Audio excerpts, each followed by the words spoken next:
ইসরাফিল আলাইহিস সালাতু ওয়াস সালামকে যখন আবার পুনরায় জীবিত করবে, সিংহায় তো ফুঁক দিবে রে, প্রত্যেকটা মানুষের ভিতরে রূহ আসবে।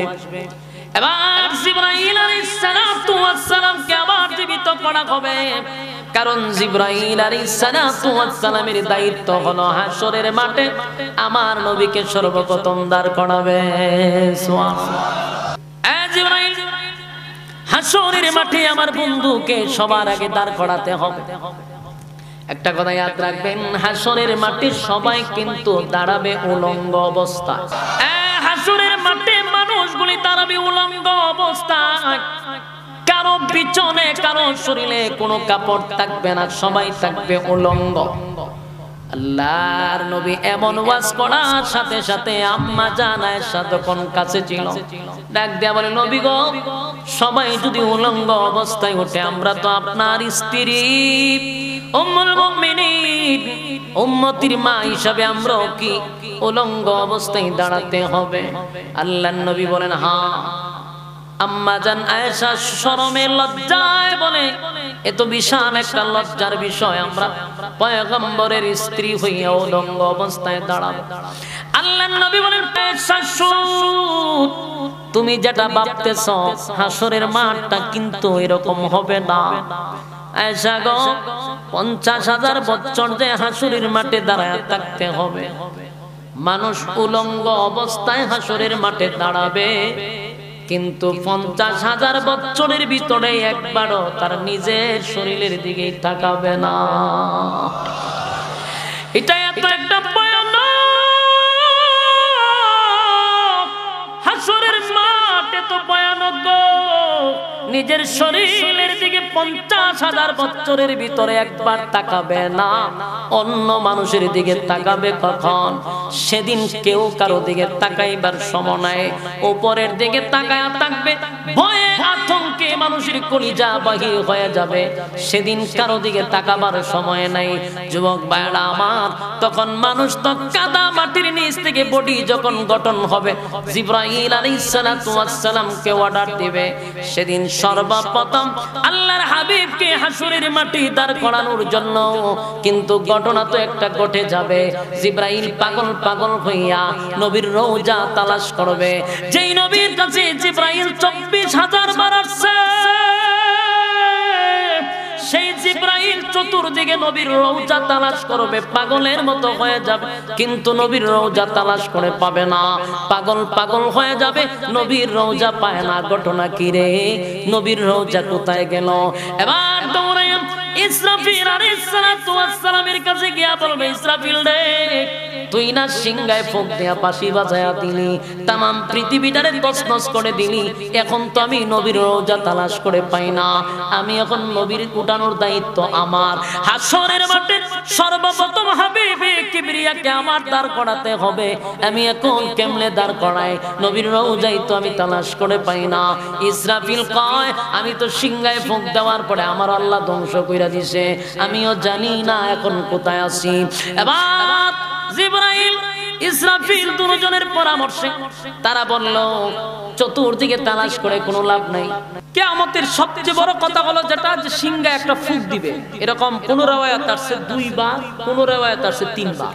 সিংহায় ফুঁক হবে 3 বার, আবার 2 বারও বলা হয়েছে।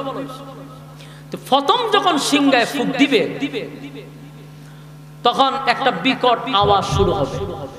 এই বিকট আওয়াজটা চলমান, একবার হইতো না, বন্ধ হইতো না, এটা 6 মাস পর্যন্ত আওয়াজ চলতেই থাকবে, এবং যতটুক সময় যাবে বিকট থেকে বিকট, বিকট থেকে বিকট, ভয়ানক থেকে ভয়ানক আওয়াজ খালি চলতেই থাকবে। প্রথম আওয়াজে সব তছনছ হয়ে যাবে, সমস্ত কিছু যা আছে সব ধ্বংস হয়ে যাবে, কোনো প্রাণী আর বেঁচে থাকবে না, সব ধ্বংস হবে। প্রথম ফুঁকটাতে দিবে, এটা আস্তে আস্তে বাড়তে থাকবে। এই বাড়াটা কতক্ষণ থাকবে? 6 মাস একাধারায় একটা ফুঁকের আওয়াজ 6 মাস চলতে থাকবে। কি পরিমাণ আওয়াজ হবে আপনারা একটু এক্সাম্পল দিই। সূর্যটা এই পৃথিবীর থেকে 9,30,00,000 মাইল উপরে বিজ্ঞান হয়, ধইরা নিলাম বিজ্ঞানের কথা। এবং সূর্যটা এই পৃথিবীর থেকে 13 লক্ষ গুণ বড়। কথা কি বুঝেন? 13 লক্ষ গুণ বড় যদি হয় তাহলে পৃথিবীর থেকে আরো 13 লক্ষ গুণ বড় এই সূর্য, যেটা আমরা অতি বড় দেখি। এই সূর্যটা আওয়াজের সুরে টুকরা টুকরা হয়ে জমিনে পড়বে। আপনি কি বুঝেন এটার কেমন আওয়াজ হইব?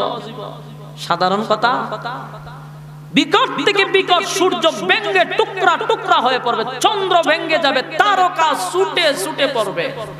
জমিন তো থাকতই না, কারণ 13 লক্ষ গুণ বড় সূর্য হয়, তো এক চন্দ্র বললেই তো দুনিয়া শেষ। কথা না, সব তো তামা তামা হইলে সূর্য বললই, এরপরে চন্দ্র, এরপরে তারকা, সূর্যের থেকে আরো কোটি গুণ বড়। তারকার সংখ্যা কতটা? কথা হয় না। আপনারা সামনে ওয়াজ করুন, বড় কষ্ট বক্তাদের ওয়াজ করার মতো আগ্রহ আই না, কথা বলার কোনো জজবাই ওঠে না শরীরে। ইতারে গুতাইতে গুতাইতে তা আওয়াজ করা নিলে অভ্যাসে পরিণত হয়ে গেছে। তো হতকান ঠেলায় টোলে আমি নিমু বলছেন, আপনারা যে আওয়াজ না দেন আমার ফিক আপ জীবনও বাড়াইতে এইভাবে আমি কথা কম অসুবিধা নাই। যে ইতালের শ্রোতা ইতালের বক্তা হিসেবে ওয়াজ করতে, আপনারা যে গুতানি লাগে আওয়াজের লাগে তে কেমন হইব? আমি যে কইলাম একটু হা হু কইেন, মুখটা যে একবারে বাইন্দা তো রাখছেন তে কেমন হইব? বলুন, সূর্য, চন্দ্র, গ্রহ, নক্ষত্র, পাহাড়, পর্বত, সাগর, নদী, নালা, খাল, বিল, কীট, পতঙ্গ সব ধ্বংস। সাগর যে আছে, আটলান্টিক সাগর, মহাসাগর, ভারত সাগর, আরব সাগর, প্রশান্ত সাগর, সব সাগরের পানি এক জায়গায় হবে এবং আগুন ধরে যাবে। এটা কি ছোট খাটো আওয়াজ? আমি তো আওয়াজটা বুঝাইতে চাই যে কি পরিমাণ ভয়ঙ্কর আওয়াজ হবে, যেই আওয়াজে সূর্য ভেঙে টুকরা টুকরা হয়ে যাবে। এক একটা তারকা সূর্যের থেকে আরো কোটি গুণ বড়, সব তছনছ হয়ে যাবে, সব এক জায়গায় হয়ে যাবে।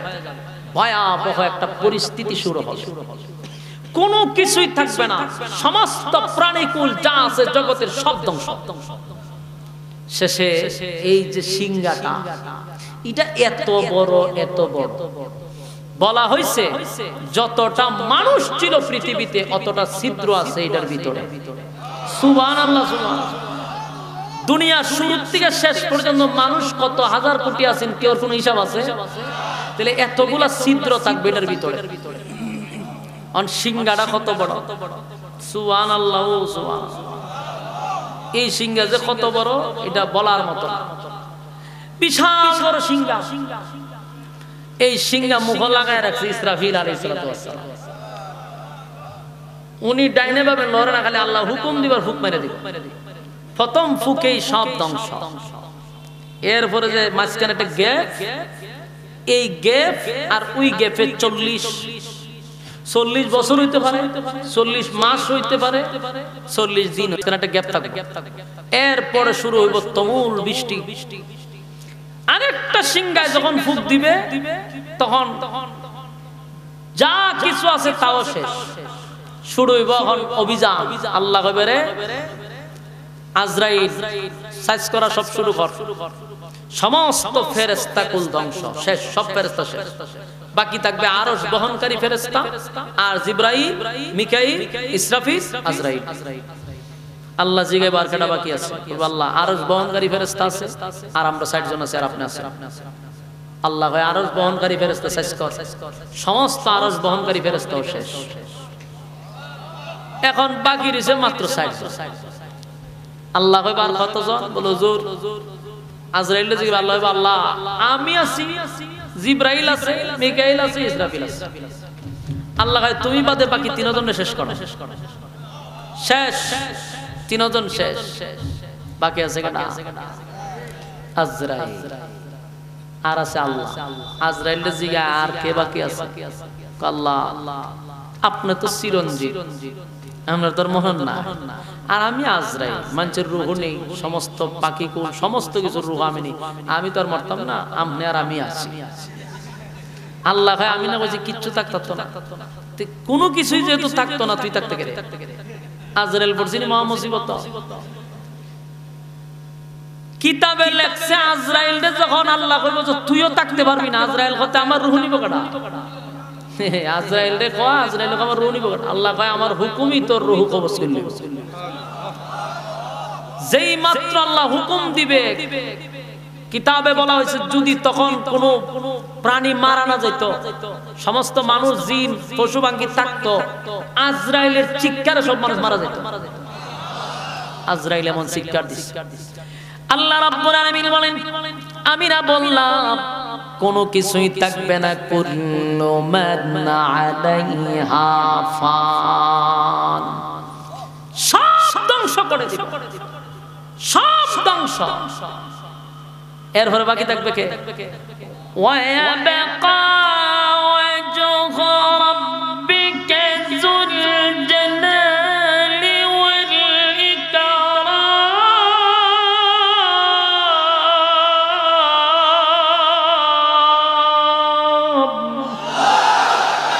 আল্লাহ আমি না বলছি সব ধ্বংস, একমাত্র বাকি থাকবো আমি। তুই থাকতে গেলে যখন হুকুম দিবা আজরাইল তুইও শেষ। আজরাইল একটা চিৎকার দিবে। আগে যদি জানতাম মৃত্যুর এত যন্ত্রণা, তাহলে মানুষের রূহের দায়িত্ব আমি নিতাম না। আজরাইল চিৎকার দিবে, চতুর্দিকে ঘুরতে থাকবে, আল্লাহর হুকুম আজরাইলকে ধ্বংস করে দিবে রে। সব ধ্বংস, আজরাইল শেষ। এবার আর কেউ নাই, শুধু বাকি থাকবে কে? শরীরের সমস্ত শক্তি দিয়া বলেন কে? আরো জোরে কোন কে? একমাত্র বাকি থাকবে আল্লাহ। সেদিন আল্লাহ তাকায় দেখবে কেউ নাই, শুধু আল্লাহ। আল্লাহ সেদিন বলবেন লিমানিল মুলকুল ইয়াউম, পৃথিবীর রাজা বাদশারা কোথায় রে? আজকে দেখি ওর কোনো আওয়াজ নাই। আজকে তোরা কোথায়? রাজা বাদশাদেরকে আল্লাহ ডাক দিয়া বলবে তোরা কোথায়? তোদের আওয়াজ নাই কেন? কোনো সারা শব্দ নাই কেন? আল্লাহ নিজেই বলবেন লিল্লাহিল ওয়াহিদিল কাহ্হার, আজকের রাজত্ব শুধুমাত্র কেবলমাত্র আমি আল্লাহ। এই যুবক ভাইরা, আল্লাহ বলেন ইজা জুলজিলাতিল আরদু জিলজালাহা, জমিনের মধ্যে যখন জালজালা শুরু করে দিব, সব ধ্বংস হয়ে যাবে, সব ধ্বংস হয়ে যাবে, কোনো কিছুই বাকি থাকবে না, সব ধ্বংস হয়ে যাবে রে। এই বিশ্ব পরিস্থিতির পরিসমাপ্তি আমার মালিক ঘটায়া দিবে, রাখবে না, কিছুই রাখবে না, সব ধ্বংস। প্রথম সিংহের পুকে সব শেষ, দ্বিতীয় পুকে সব শেষ। এবার দ্বিতীয় ফুক যখন দেওয়া হবে, সব ধ্বংস হওয়ার পরে দ্বিতীয় সিংহায় যখন ফুক দিবে, তখন তো সব শেষই হয়ে গেল। কাদামাটি সর্বদিক দিয়া বৃষ্টি হবে, প্রায় 40 বছর, 40 দিন, 40 মাস হইতে পারে। এত বৃষ্টি হবে, এত বৃষ্টি হবে, টানা বৃষ্টি হইতেই থাকবে। ওই বৃষ্টির পানিয়ে সব কিছু একাকার হইয়া আল্লাহ জমিনটার একটা সমতল বানাবে। সুবহানাল্লাহ। এই পৃথিবীটাই হবে হাসরের মাঠ, আর এই মাঠটারে তৈরি করার জন্য আল্লাহ সমতল করবে, সমতল মাঠ করবে। তখনকার পৃথিবী আর এখনকার পৃথিবীর মধ্যে উল্লেখযোগ্য বেশ কম থাকবে। এখনকার পৃথিবীতে গাছ আছে, বাড়ি আছে, নদী আছে, নালা আছে, পাহাড় আছে, পর্বত আছে। তখনকার পৃথিবী সমতল, একদম মাঠ। সুবহানাল্লাহ। আল্লাহ রাব্বুল আলামিন বলেন সব ধ্বংস হয়ে যাবে। সবাই যখন শেষ, শুধুমাত্র বেঁচে থাকবে একমাত্র চিরঞ্জীব আল্লাহ। বলুন আল্লাহর কোনো মরণ আছে? কথা হয় না। আল্লাহু লা ইলাহা ইল্লাহু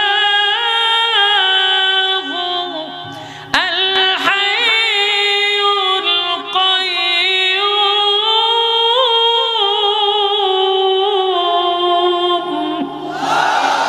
লা তাখুযুহু সিনাতুন ওয়ালা নাওম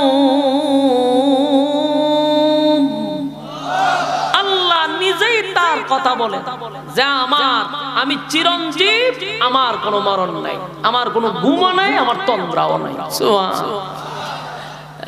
যিনি খোদা হবেন ওনার কোনো মরণ আসেনি, মানে চিরঞ্জীব। শেষে এখন তৃতীয় সিংহায় ফুঁক দেওয়ার জন্য মানে ইসরাফিল তো আবার জিতা করণ লাগবে, সব শেষ। কিন্তু সর্বপ্রথম আল্লাহ উঠাবে ইসরাফিলকে।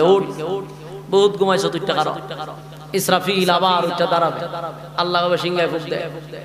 সিংহায় আবার যখন ফুঁক দিবে, তৃতীয় সিংহায় যখন ফুঁক দিবে, তখন সমস্ত মানুষের ভিতরে আবার রূহ আসবে।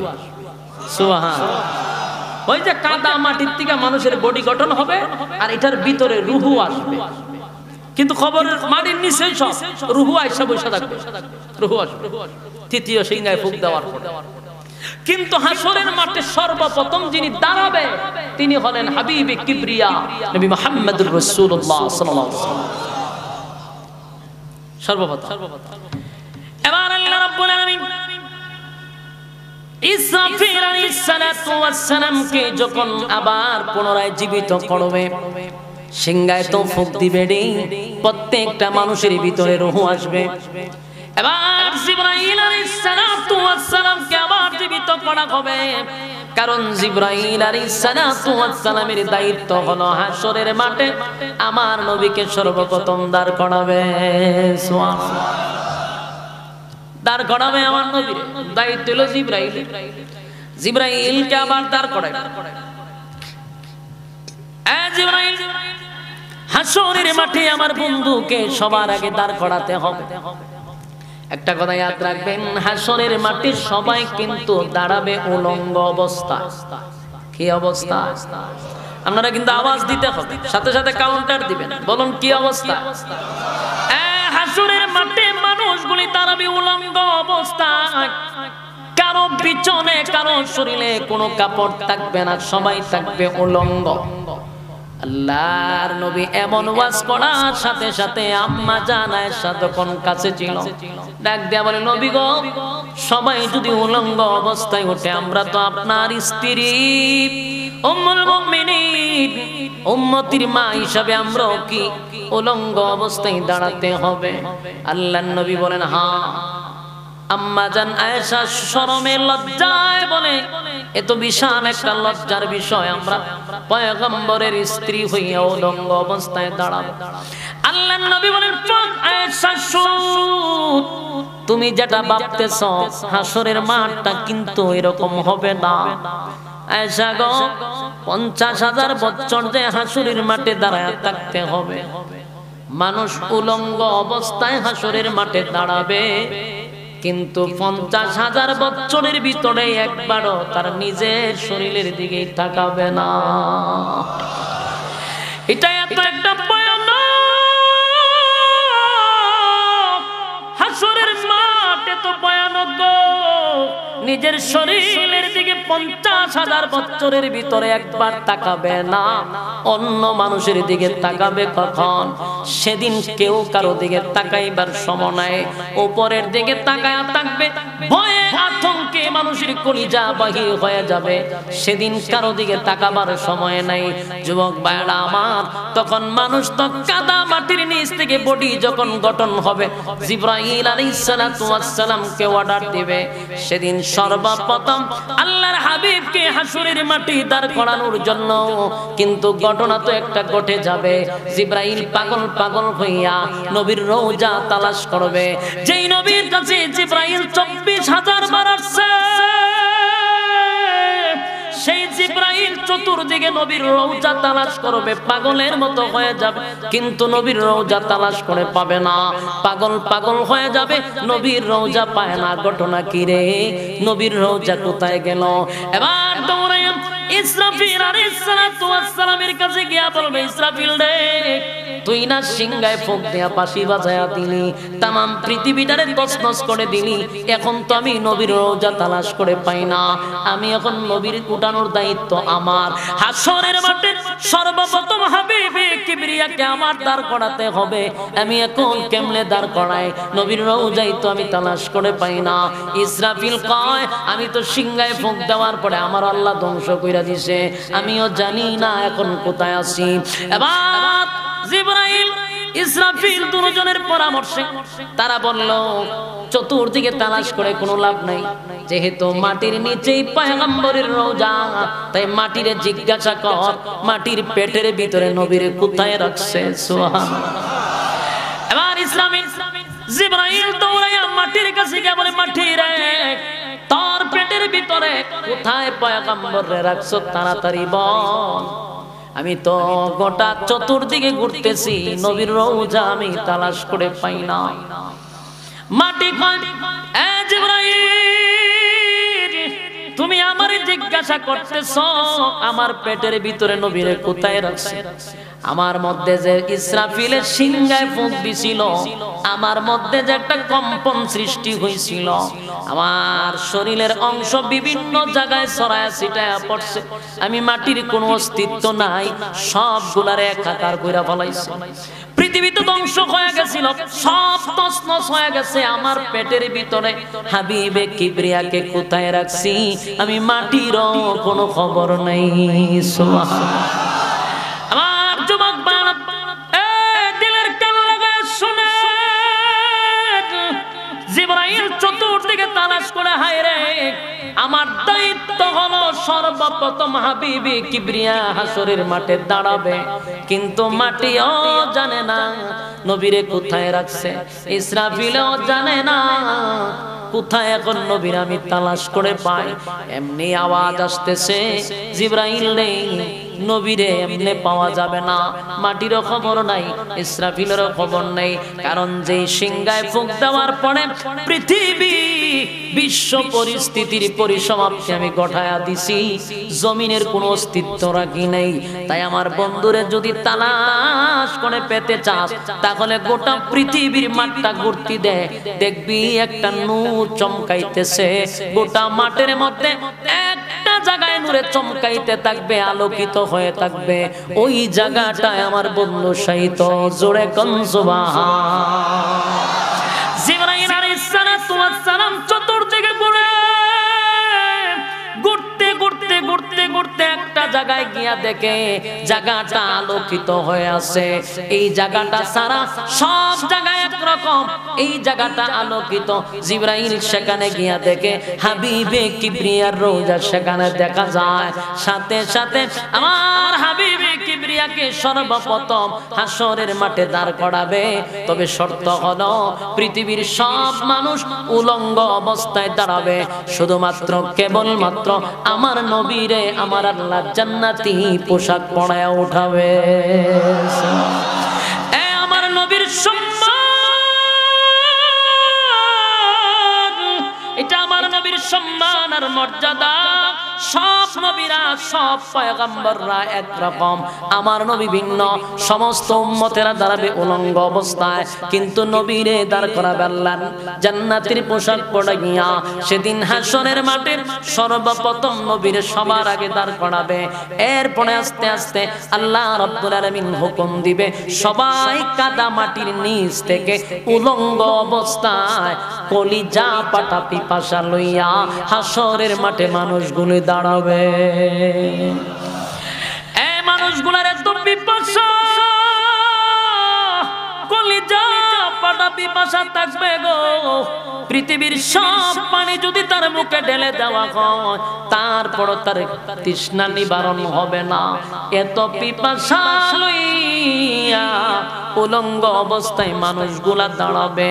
আল্লাহর নবী বলেন, আমি সর্বপ্রথম ওইটা দৌড়াইয়া এমন একটা জায়গায় আমারে নিয়ে দাঁড় করাবে, এই জায়গাটার নাম হলো হাউজে কাউসার। হাউজে কাউসার ক্রস করে, হাউজে কাউসার ক্রস করে তারপরে কিন্তু হাসরের মাঠে গিয়া দাঁড়াতে হবে। তাহলে নবীর একটা পয়েন্টে রাখছে, সেখানে নবীরে দাঁড় করাইলো, নবী যেন তার বরকতি হাতের পানি পান করাইয়া দিতে পারে। বরকতি হাতের পানি পান করাইয়া তারপরে যেন মানুষ হাসরের মাঠে যায়। আল্লাহ রাব্বুল আলামিন এত বড় নিয়ামত আমার নবীরে দিছে রে, হাউজে কাউসারের মতো নিয়ামত। বাবা আদম থেকে নিয়া ঈসা রূহুল্লাহ, কত নবী রাসূল আমার আল্লাহর জন্য পাগল, কিন্তু আমার আল্লাহ হাউজে কাউসার দান করে নাই। আদম নবী প্রথম নবী, প্রথম মানুষ। 350 বছর যেখানে আদম নবী শুধু কাঁদছে, এরপরও আমার মালিক হাউজে কাউসার দেন। নূহ আলাইহিস সালাতু ওয়াস সালাম 950 বছর কাঁদছে, কিন্তু তারপরেও নূহ পয়গম্বরকে হাউজে কাউসার দেয় নাই। ইব্রাহিম খলিলুল্লাহ আল্লাহর বন্ধু, কত পরীক্ষায় উনি উত্তীর্ণ হইল, কত পরীক্ষায় 5 ডিভিশনে পাস করলো, আল্লাহ উপাধি দিল খলিলুল্লাহ। সেই খলিলুল্লাহকে আল্লাহ হাউজে কাউসার দেয় নাই। মুসা আল্লাহর সঙ্গে কথা বলতো, উপাধি পাইল কালিমুল্লাহ। এরপরও কালিমুল্লাহ রে আল্লাহ হাউজে কাউসার দিল না। সব নবীরা কান্নাকাটি করছে নবী, আর সব নবীরা আল্লাহর জন্য পাগল ছিল। সব নবীরা পরীক্ষায় পাস হইল, কিন্তু আমার নবীরে হাউজে কাউসার দেওয়ার কারণ হলো আল্লাহ বলেন সব নবীরা আমার জন্য পাগল, আর আমি আপনার নামের উপাধি দিলাম হাবিবুল্লাহ। আমি আল্লাহ স্বয়ং আপনার পাগল। একটা জবান বন্ধ রাখবেন, আল্লাহু আকবার। আর জোরে কোন আল্লাহু আকবার। এই মানের আওয়াজ দিয়ে বল আল্লাহু আকবার। আমার নবীর কত মায়া, আমার নবীর কত শান আর কত মান। হাসরের মাঠে সেদিন আল্লাহ হাউজে কাউসারের পারে নবীরে দাঁড় করাবে। নবীজি সেদিন বরকতি হাতে এক পেয়ালা পানি মানুষকে পান করাবে। আগেই বলছি, এত পিপাসা থাকবে মানুষের, কলিজা পাটা পিপাসা। তামাম পৃথিবীর মানুষের পানি, তামাম পৃথিবীর সাগরের পানি তার মুখে ঢেলে দিল, তৃষ্ণা নিবারণ হবে না। এত পিপাসা লইয়া মানুষ যখন দাঁড়াবে, আল্লাহর নবী সেদিন হাউজে কাউসারের দ্বারে দাঁড়াবে। দাঁড়াইয়া এক পেয়ালা পানি নবীর বরকতি হাতে উম্মতকে পান করাবে। এক পেয়ালা পানি যারা পান করবে গো, এক পেয়ালা পানি নবীর হাতে যারা পান করবে, কপাল খুলে যাবে। হাসরের মাঠে আল্লাহর আরশের ছায়ার নিচে তারা বসার জায়গা পাবে।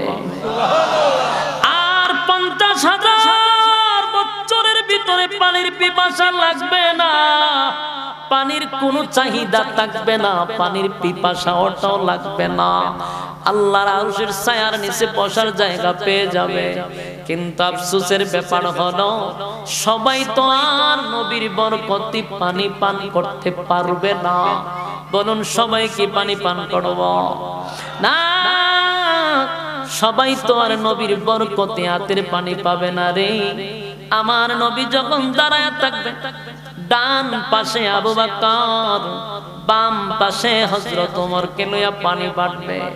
কিন্তু হঠাৎ করে নবী তাকায়া দেখবে কোটি কোটি হাজার কোটি দলে দলে দলে দলে মানুষ আসতেছে নবীর বরকতি হাতের পানি পান করার জন্য।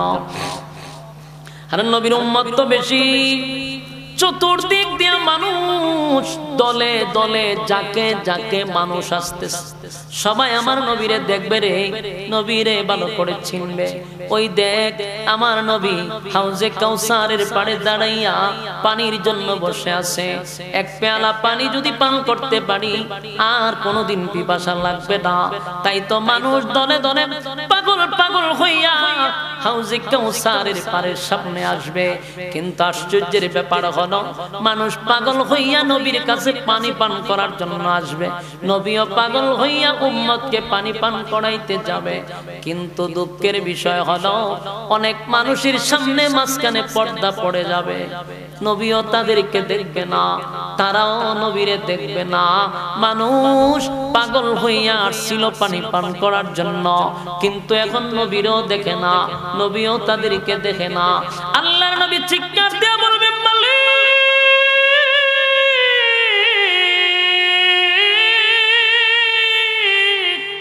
আপনার কাছ থেকে আমি পানি জোর করে আনি নাই গো, আমি কিন্তু হাউজে কাউসার আপনার কাছ থেকে জোর করে আনি নাই, আপনি তো হাউজে কাউসার আমারে গিফট করলেন, আপনি আমারে হাউজে কাউসার দিলেন, আমার গুনাহগার উম্মতকে পানি পান করানোর জন্য। এখন আমার উম্মত পানি পান করতে আসছে, মাঝখানে কেন পর্দা ফালাইলেন? আমি কেন উম্মত দেখি না? উম্মত কেন আমারে দেখে না? আমি কেন দেখি না, তারা কেন দেখে না? এমনটা তো কথা ছিল না। আল্লাহ পানি আপনি আমারে গিফট করছেন, আমার গুনাহগার উম্মতরে পানি পান করাইয়া কলিজা ঠান্ডা করে দেওয়ার জন্য, কিন্তু আমি পানি পান করাইতে চাই, মাঝখানে পর্দা পড়ে যায়, আমিও তাদেরকে দেখি না, তারাও আমারে দেখে না। আল্লাহ এমনটা কেন হয়ে গেল? আল্লাহ ডাক দিয়ে বলেন, হাবিব আমি যা জানি আপনি নবী তা জানেন না, আমি যা জানি আপনি নবী তা জানেন না। মাঝখানে পর্দা কেন ফালাইলাম? মাঝখানে ব্যারিকেড কেন দিলাম? নবী গো, যারা আপনার হাতের পানি পান করার জন্য আসছে গো নবী, আপনার তো দয়া মায়া বেশি, আপনার দিলটা বড় মহব্বত নিয়া আপনি তাদেরকে পানি পান করাইতে চান, কিন্তু যারা আপনার কাছ থেকে পানি পান করার জন্য আসছে, তারা আপনার দুনিয়ায় থাকা অবস্থায় উম্মত, তারা আপনার রেখে যাওয়া ইসলাম পালন করে নাই, আপনার দান দান ভাঙ্গা ইসলাম পালন করে নাই, আপনার রক্ত মাখা ইসলাম পালন করে নাই গো নবী। তারা মন গড়া ইসলাম পালন করছে, তারা বাপ দাদাদের ধর্ম পালন করছে, কোরআন সুন্নাহ অনুযায়ী চলে নাই, মন গড়া জিন্দেগি চালাইছে। তাই আমি মালিক নিয়ত করলাম তাদেরকে আপনার বরকতি হাতের পানি আমি পান করাইতে দিব না। আপনার রেখে যাওয়া ইসলাম তারা পালন করে নাই, আপনার আমানত রেখে যাওয়া ইসলাম পালন করে নাই, মন গড়া জিন্দেগি চালাইছে, এমন উম্মতকে আপনার মুখের আপনার হাতের পানি পান করাইতে দিব না। আল্লাহর নবী সেদিন চোখের পানিগুলো ছেড়ে দিয়া বলবে, উম্মতেরা রে, আমি না তোদের কাছে ইসলামটা আমানত রাখছিলাম। আশিক রাসূল দিলের কান লাগাইয়া শুনেন গো, আমার নবী সেদিন হাসরের মাঠে হাউজে কাউসারের পাড়ে দাঁড়াইয়া বলতে থাকবে, উম্মত আমি না তোদের কাছে ইসলামটা আমানত রেখে আসছিলাম। আমি নবীর শরীরে কোনোদিন মশা মাছি বসে নাই, কিন্তু সেই শরীরে অসংখ্য পাথরের আঘাত আমি সহ্য করেছি ইসলামকে জিন্দা করার জন্য। উম্মতেরা রে, আমি নবী হইয়া মার খাইছি, আমি নবীর শরীর থেকে রক্ত জড়াইছি, আমি ইসলামকে জিন্দা করার জন্য দান দান বাংসি, মাথা দিয়া লোহার হেমলেট ভাঙ্গা ঢুকছে, শরীরটার মধ্যে চতুর্দিকে শুধু পাথরের আঘাত। এরপরও ইসলাম তারে পরিপূর্ণ করে আমি কমপ্লিট ইসলাম তোদের কাছে আমানত রেখে আসছিলাম। আমার রেখে যাওয়া ইসলাম কেন পালন করলি না? আমি না তোদের জন্য হাসরের মাঠে পানি নিয়ে দাঁড়ায় আছি, কেন রে আমার রেখে যাওয়া ইসলাম পালন করলি না? সেদিন নবী আমাদের উদ্দেশ্যে একটা কথা বলবে, সুহকান সুহকান লিমান গায়্যারা বাদি, দূর হয়ে যা, দূর হয়ে যা, এমন উম্মতের আমার দরকার নাই। নাউজুবিল্লাহ, এখন কইেন না, বাড়িতে গিয়া কইেন, ওয়াজ শুনতেছেন আপনারা, আশিকে রাসূলের ঘরে আশিকে রাসূল, নবী ফানি যদি ফান না করা মিলবনি, বাবা মিলাইবনি, বাবা হ্যাঁ কথা ফান ফিরে খাওয়াইব ফানি, কোন বন্ডায় ফানি খাওয়াইব, কোন ফির সুপারিশ করতে পারবে? কথা কয় না, কোন ফির যদি কয় সুপারিশ করব, জুতা কুইল্লা ইচ্ছা মতে সাইজ করা শুরু করবে। বলে বন্ডামির সীমা। আল্লাহ স্পষ্ট কোরআনের আয়াতে বলছেন, স্পষ্ট কোরআনের আয়াত দ্বারা প্রমাণিত, কেউ কারো হবে না হাসরের মাঠে, একমাত্র সুপারিশ নবী করা অনুমতি পাবে। আমাদের নবী ছাড়া কেউ সুপারিশের অর্ডার পাবে না। কোন পীর কোন ফকির যদি বলে সুপারিশ করব, বুঝবেন নাম্বার সারা বন্ধ। কিসের পীর বন্ধ? জুতা দা খালি ফিটাই দেয়, কোনো কথা নাই। কারণ আপনার লাউ আর গুরু খাওয়ার লেগে আপনার ফার্ম পট্টি দিয়া জান্নাত নিতে হয়। আল্লাহ রাব্বুল আলামিন বলেন, কিয়ামতের মাঠে কেউ কারো হবে না, কেউ আপনার সুপারিশ করবে না। এমন কি আশ্চর্য হবে, নিজের বাবা আপনারে পরিচয় দিবে না, মা সন্তানকে পরিচয় দিবে না। ইয়াউমা ইয়াফিরুল মারউ মিন আখিহি ওয়া উম্মিহি ওয়া আবি ওয়া সাহিবাতিহি ওয়া বানি। এই আয়াতের মধ্যে স্পষ্ট রব্বে কারীম বলেন, কেউ কারো হবে না, মা সন্তানের পরিচয় দিবে না, বাবা সন্তানের পরিচয় দিবে না। আমার প্রশ্ন হলো, মাতৃকা কি মাসির আদর বেশি? কথা হয় না, মাতৃকা মাসির আদর বেশি নয় গো। মা যেখানে পরিচয় দেয় না, এখানে ফির যাইব পরিচয় দিত। আল্লাহ তো ফির আগে ধরব, কি পরিমাণ লাভ খাইছস, কি পরিমাণ মুরিদানের ছাগল খাইছস, পুরুষের সময় গরু নিছ, তাকে জবাব দেয় কোথায় পাইছ গরু আর ছাগল নেওয়ার, ছাগল খাওয়া। আগে তো এটারে সাইজ করব, ইচ্ছা মতে কুবা শামসুর মতো কুবাইব। আপনাদেরকে সচেতন করার জন্য আমি কথাগুলি বলছি। বাংলাতে তাফসীর পাওয়া যায়, আয়াতটার অর্থ তুলবেন, ইয়াউমা ইয়াফিরুল মারউ মিন আখিহি ওয়া উম্মিহি ওয়া আবি ওয়া সাহিবাতিহি ওয়া বানি। এই আয়াতের ওয়াজ জীবনও কোনো ফিরে করবে না। ফিরে কিয়ামতের ওয়াজ করে খুব কম। ফিরের ওয়াজ হলো খালি ওলি আল্লাহর ওয়াজ। যত ফির মাঝে গেছে, সুদের ওয়াজ এদের মুক্তি জীবনও পাইতেন না, ঘুষের ওয়াজ জীবনও করতো না, ফর্দার ওয়াজ ভুলেও করতো না। হ্যাঁ, খালি ওয়াজ কি তা ইন্না আউলিয়া আল্লাহ, খালি ওলির গুণকীর্তন।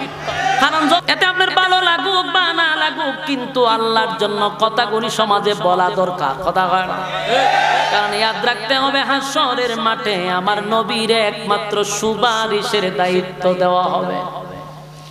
কোন নবীরাও সেদিন সুপারিশ করার সুযোগ পাবে না, একমাত্র আমাদের নবী ছাড়া। হাসরের মাঠে আল্লাহ যখন বলবে, পয়গম্বর তাদেরকে আপনার সামনে পর্দা দিছি কেন জানেননি? দুনিয়ায় আপনার তরিকায় চলে নাই, দুনিয়ায় আপনার তরিকা অনুযায়ী চলছে না, মন গড়া জিন্দেগি চালাইছে, আর বাপ দাদাদের ধর্ম পালন করছে, আপনার রেখে যাওয়া ইসলাম পালন করে নাই। আল্লাহর নবী বলেন, উম্মতেরা আমার রেখে যাওয়া ইসলাম পালন করলি না, সুখকান সুখকান, দূর হয়ে যা, দূর হয়ে যা। এমন উম্মতের আমার দরকার নাই। আমি আপনাদের কাছে জানতে চাই গো, আমার নবী যদি বলে দূর হয়ে যা, দূর হয়ে যা, আল্লাহর জমিনে ওই হাসরের মাঠে আর কি কেউ আপনারে সুপারিশ করবে? তার ক্ষমতা আছে? সেদিন আল্লাহর নবী যদি আপনাকে পানি পান না করায় রে, কলিজা পাটা পিপাসা লইয়া যখন হাসরের মাঠে যাবেন, সূর্যটা মাথার উপরে থাকবে, জমিনটা তামা হয়ে যাবে, মাথার মগজ গলে গলে গলে গলে গলে গলে জমিনে পড়বে, জিহ্বাটা কুকুরের মতো বাহির হয়ে যাবে। হায় রে, মানুষগুলি মরবে না, কিন্তু মাথার মগজ বাতের মারের মতো উতরাইতে থাকবে, মরণ হবে না। এমন চিৎকার দিবে, মালিক বিচারটা তাড়াতাড়ি করেন, বিচারটা তাড়াতাড়ি করেন, কাজ হবে না। আদম নবীর থেকে নিয়া ঈসা রূহুল্লাহ সমস্ত নবীরা সেদিন এক বাক্যে বলতে থাকবে, ইয়া রাব্বি নাফসি, ইয়া রাব্বি নাফসি নাফসি নাফসি নাফসি, মানুষগুলি বলতে থাকবে ইয়া রাব্বি নাফসি। আদম নবী থেকে ঈসা নবী পর্যন্ত বলবে ইয়া রাব্বি নাফসি। আমার কি উপায় হবে, আমার কি উপায় হবে, হায় রে আমার কি উপায় হবে। শুধু আমাদের নবী বাদে সব নবীরা বলবে আমার কি উপায় হবে, কারণ প্রত্যেক নবীরা বলবে আমার কিছু না কিছু সমস্যা আছে, আল্লাহ নিষেধ করছে এরপরও করছি, এমন অসংখ্য ঝামেলা থাকবে। তারা থুইলা ধরবে যে আজকে আল্লাহর সামনে কথা বলার সাহস নাই রে, কোন নবী দ্বারা কথা বলতে পারবে না, কারণ আল্লাহর সেদিন রাগ থাকবে, আল্লাহর সেদিন গুসা থাকবে। কথা কি বুঝতেছেন? আমরা দুনিয়াতে আল্লাহর দয়া মায়া দেখছি, কিন্তু আল্লাহর রাগ আর গুসা দেখি নাই। আল্লাহর রাগ আর গুসা দেখি নাই, রাগ আর গুসা দেখি নাই। আল্লাহর কিন্তু রাগ গুসা হাসরের মাঠে দেখাবে, তর্জন গর্জন শুরু করবে। সব নবীরা বলবে ইয়া রাব্বি নাফসি, একমাত্র শুধুমাত্র কেবলমাত্র আমাদের নবী বলবে ইয়া রাব্বি উম্মতি। সুবহান, আমার নবী বলবেন মালিক আমার উম্মতের কি হবে গো, আমার উম্মতের কি হবে, আমার উম্মতের কি হবে। সেদিন নবী চিৎকার শুরু করবে হাসরের মাঠে, আল্লাহ আমার উম্মতের কি হবে। আমি নবী হইয়া উম্মতের দৃশ্য দেখে বরদাস্ত করতে পারতেছি না, মাথার মগজ গলে গলে পড়তেছে, জিহ্বাটা বাহির হয়ে যাবে, মাথার মগজ গলে গলে পড়তেছে, জিহ্বাটা বাহির হয়ে যাবে।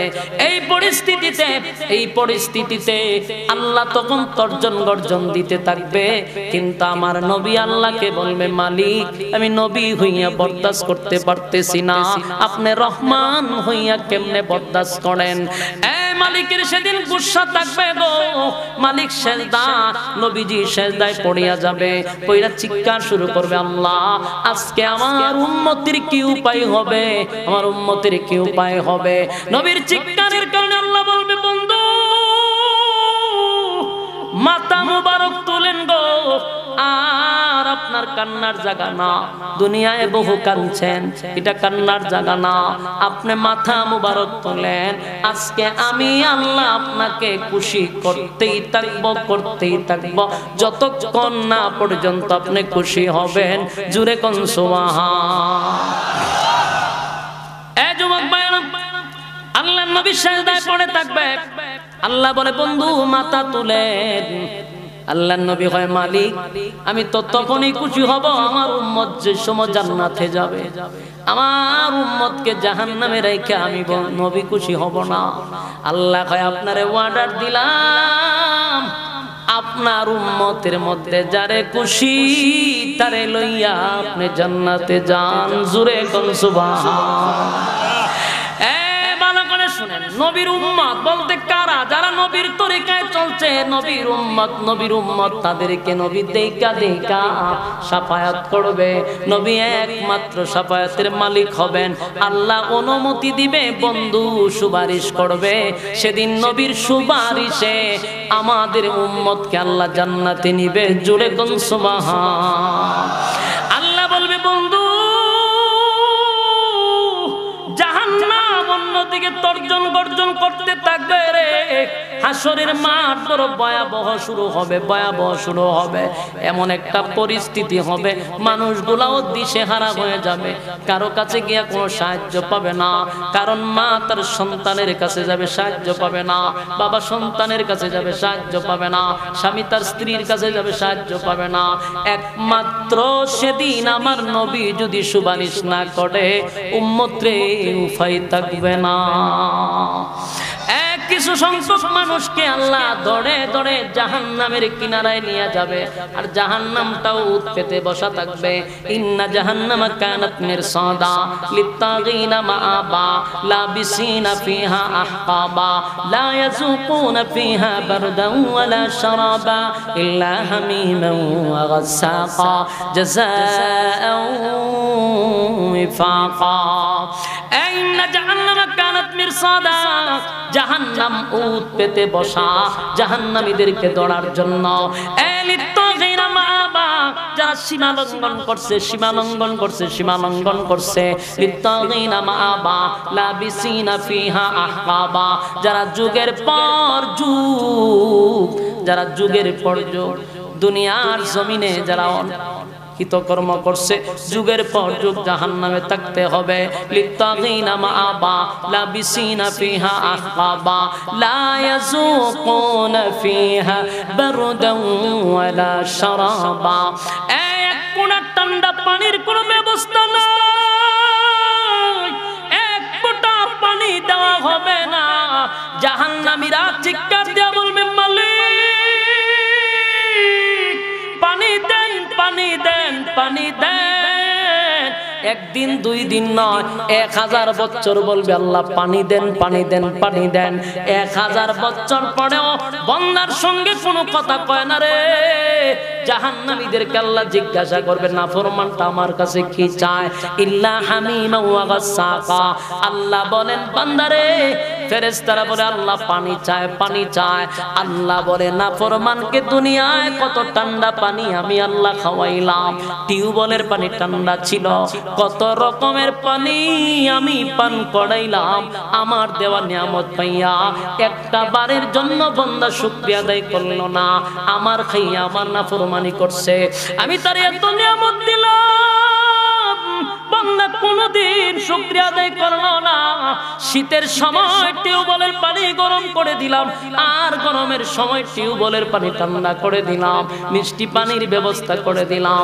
আমার খাইয়া আমার নাফরমানি করছে, আজকা দি বান্দায় আমার কাছে পানি চায়। আল্লাহ কয় নাফরমানরে পানি দে, পানি দে, পানি দে, পানি দে। ইল্লা হামিমা ওয়া গাসসাকা। এমন একটা পানি দিবে, এমন একটা পানি দিবে গো, ইল্লা হামিমা ওয়া গাসসাকা। এমন একটা পানি দিবে, এমন একটা পানি দিবে যেই পানিটা জাহান্নামের আগুনে টকবক করতে থাকবে। মানুষের রক্ত আর পুজ একটা জায়গায় জমা হবে, এই জমানো পুজ আর পানি জাহান্নামের আগুনে টকবক করতে থাকবে। সেই পানিটা আল্লাহ দিবে নাফরমানকে পান করার জন্য। নাফরমান পানি পাইয়া ঠান্ডা না গরম এগুলা বিবেচনা করার সুযোগ নাই, কারণ বছরের পর বছর, হাজার বছর ধরে পানি পায় না, কলিজা পুড়ে গেছে পানির পিপাসায়। তাই পানিটা লইয়া যখন পান করতে থাকবে, এটা দুনিয়ার গরম পানি নয় রে, জাহান্নামের আগুনের গরম। যেই মাত্র পানি পান করবে, ওই নাফরমানদের জিহ্বা সহ, গলা সহ, ভিতরের নারী বুড়ি যা আছে সব গলে গলে গলে গলে পায়খানার রাস্তায় বাহির হয়ে যাবে। চিৎকার দেয়া কর নাউজুবিল্লাহ। এবার জাহান্নামী চিৎকার দিয়া বলবেন, মালিক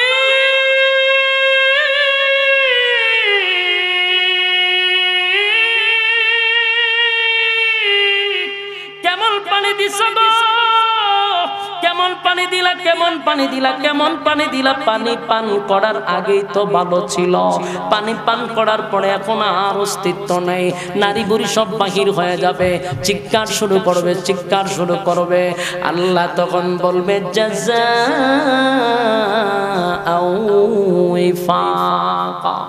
আল্লাহ বলবে নাফরমান, এখন বুঝ কেমন মজা লাগে, এখন বুঝ কেমন মজা লাগে। আমার দেওয়া নিয়ামত খাইলি, আমি তোরে কত নিয়ামত দিলাম, একবারও আমি আল্লাহর শুকরিয়া আদায় করলি না। আজকে এখানে আইসা পানি চাস, জাযাআও ওয়াফাকা। এই কথাটা সেদিন মানুষের দিলে বড় কষ্ট লাগবে। আল্লাহ সেদিন বলবে জাযাআও ওয়াফাকা, তোমার কৃতকর্মের পূর্ণ ফল। এই যুবক ভাইরা, শেষ কথা হলো, আপনাদের হাতে পায়ে ধরে বলি, আমার কথায় যদি বেজার হন আমার কিছু করার নাই, কারণ আমি একটা কথাও কোরআনের বাহিরে এই পর্যন্ত বলিও নাই। আমার শেষ কথা হলো, এই পৃথিবী বিশ্ব পরিস্থিতির পরিসমাপ্তি আল্লাহ একদিন ঘটায়া দিবে, এর মধ্যে সন্দেহ নাই। কিয়ামত হবে, এর মধ্যে কোনো সন্দেহ আছে, কিন্তু কিয়ামত হবার আগে আগে আমাদের সামান তৈরি করার দরকার আছে না নাই? এই জন্য আল্লাহ বলে বান্দারে, আমি কিয়ামত দিব, ইজা জুলজিলাতিল আরদু জিলজালাহা, জমিন আমি ধ্বংস করে দিব। কিন্তু এই খবরটা আমি প্রকাশ করি নাই যেন তোমরা কিয়ামত হবার আগে আগে তোমাদের সামান তৈরি করতে পারো।